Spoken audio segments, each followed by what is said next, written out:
J'ai vécu en colocation avec un petit frère à moi et tout le temps, il était toujours dans le besoin. C'est-à-dire, il avait constamment besoin d'argent, ce qui montrait que il avait un problème de gestion financière. Il ne savait pas gérer ses finances puisqu'il se retrouvait tout le temps dans le besoin de prêter, d'emprunter de l'argent. Euh, Ce qui vraiment m'a beaucoup dérangé. Et c'est le genre de petit frère à qui tu peux donner 1000 conseils. Il va dire qu'il a compris le lendemain. Ce sera la même histoire en fait. Ce que j'avais aussi remarqué sur ce petit frère, c'est que c'était du genre qui aimait qu'on lui fasse des cadeaux. C'est-à-dire, il peut te voir et te dire, grande sœur, donne-moi ceci, grand frère, donne-moi même 50 euros là-bas et tout, et tout, et tout.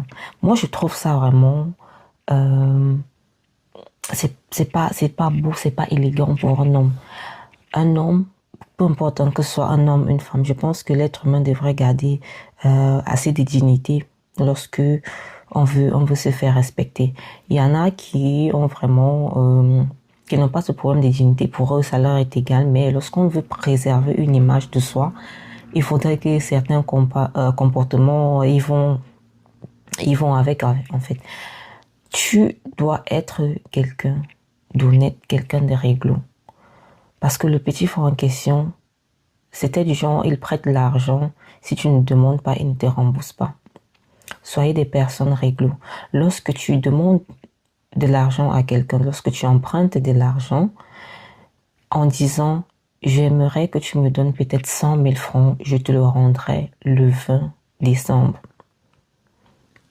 Si avant le 20 décembre, tu constates que tu es dans l'incapacité de rembourser l'argent, commence déjà à notifier à la personne qui t'a emprunté de l'argent que voilà, en effet, j'ai prêté de l'argent, j'étais prêté de l'argent, euh, j'étais emprunté de l'argent pour te rendre le 20 décembre, mais malheureusement, je suis dans l'incapacité de te rembourser. Je te propose de te rembourser, de te payer plutôt le 5 janvier ou le 10 janvier. Lorsque vous le faites en avance, la personne peut mieux gérer ses finances, faire ses plans et savoir que voilà, j'attendais telle somme d'argent, je ne l'aurai plus. Et c'est ce qu'on appelle la prévision.